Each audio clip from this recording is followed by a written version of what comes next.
Hello everybody and welcome to another episode of Eagles Film Room here on Philly Sports Network with myself, Liam Jenkins. The Super Bowl is almost upon us and excitement around the city of Philadelphia is at an all-time high. Now, they're facing a team that have become a dynasty over the last 10 years in the New England Patriots, but one of the 3 games they dropped this season was in Week 1 to the Kansas City Chiefs.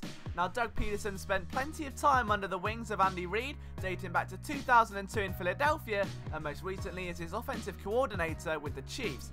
But can anything the Chiefs did against the Patriots be applied to what the Eagles could do this coming weekend?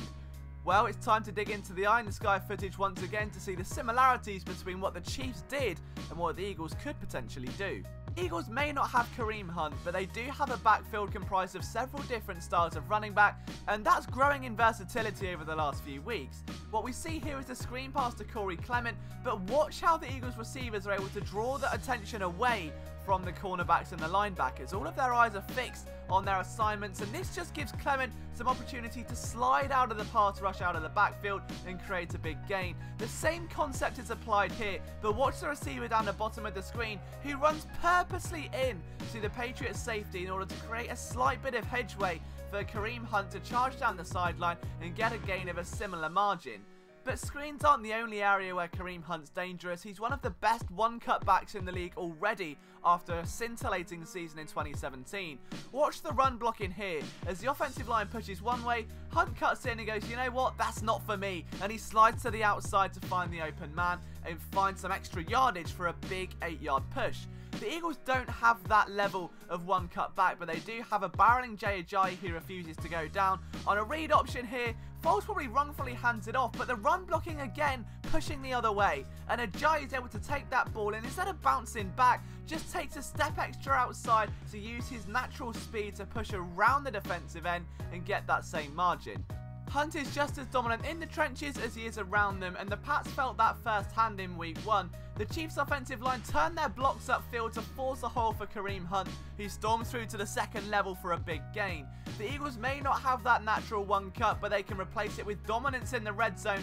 Watch Mac Hollins here get a great block on Terrence Newman as Blunt barrels through and pushes his way into the end zone. If he gets to that second level, it's game over. Blunt is a force to be reckoned with. And that brings us to the RPOs, those fantastic run-pass options mentioned by everyone ever.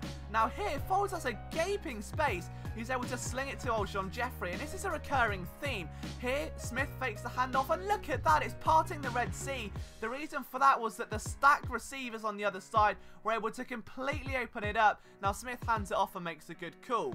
Another area of this game is the stars who make those unconventional plays. Aguilar's sweep around the outside that very nearly went for a touchdown against the Falcons will always be remembered, and absolutely it should be. He's a slot wide receiver that was tried numerous times with this in his inaugural season, couldn't get it to work, but here he is exuding confidence and the speed to get it done. The Chiefs aren't alone in that, they like to shake things up. The man taking this snap, Travis Kelce, the man running through the trenches, Travis Kelce. You weren't going to expect that, and it's a great thing to have lined up in your arsenal, and according to the Eagles in their press conferences, this could be the first of many to come. I mentioned stacked receivers just a moment ago, and with good reason. It's something the Chiefs love to do, especially against the Pats. Now what we see here is a hot crossing route over the middle and 3 vertical threats, which is going to force a Patriots defense with essentially no coverage over the middle other than those 2 safeties over the top to really spread and defend those threats. They have to get back and look at the space it causes. We'll take a closer look because what happens between the wide receivers is what really makes this completion happen. The check down is the crossing route, and we'll see exactly why in just a couple of moments. Smith takes a snap, and look at the confusion amongst the DBs. It's the hardest thing to do. That separation is all too easy for Alex Smith to take. You've got to take that every single day of the week if you can chip away at those 5 to 6, 7 yards to bring your team closer inside the red zone. These stacked kind of looks give the Chiefs so much versatility. We're going to see it again here. You've got 2 sets of doubles either side of the field, a single safety over the top, and 1 linebacker who's immediately dropping into the back coverage. This is what the Patriots play looks like, and how does it develop? Smith decides to hurry it because he's got all day. There's barely any pressure because everyone's sitting back to defend those options.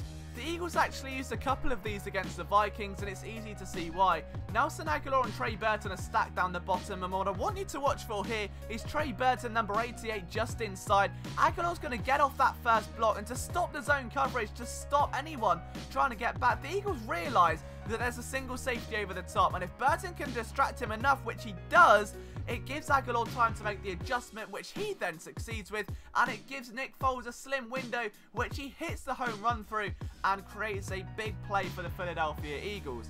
How about this set though? It's another duo for the Kansas City Chiefs. We've got a running back coming over the middle, a crossing route, a post, and another 2 vertical threats. A single safety for the Patriots is bail coverage. It has to be. But look at this. Both of those crossing routes are open. All 3 vertical threats are open. The Patriots have to be at a disadvantage. There's no way you can account for that many receiving options all going deep at you. You have to play it with zone. If you don't, you're stupid. Belichick knows this. It's bend but don't break. And we've seen this time and time again. The Chiefs try to get a pick play here and take a look at these 3 receivers. Just try and jam the line to get a bit of momentum, and they do. The space down the bottom was all they needed to create that check down, and it's another big game for one of the most exciting players in football at the moment. Now, if we take a look at this play, this is what really excites me. It's the final one I'm going to look for. We're going to look at this touchdown. It's a Kareem Hunt home run who comes out of the backfield unmarked, and we have not seen a receiving option like this for the Eagles outside of the red zone. Clement has had 2 receiving touchdowns, both were inside the 20. If they can exploit it like this, if they can really get the backs involved out of the backfield like they could with Darren Sproles, then there's going to be a problem because it's not on tape and they don't know what's coming. Thank you so much for watching, guys. I really hope you've enjoyed this video. If you have, leave a like. Please hit subscribe. It would mean the world to me. We're nearly at 900 subscribers now, which honestly blows my mind. And if you like the look of this is a brand new hoodie that I've just created. It's the Philly Sports Network Underdog one. Give it a like, hit subscribe. We're going to do a giveaway next week, and these will be for sale shortly. So if you think you like that design, please let me know, because I'm not very good at art, so, you know, it'd be cool to hear. But honestly, this YouTube channel has been such an honourable experience for me. I've loved being able to bring this content over the last few weeks, and we're just getting started. The off-season's going to have plenty of fun, so stick around here at Philly Sports Network and get your daily dose of football coverage at phillysportsnetwork.com.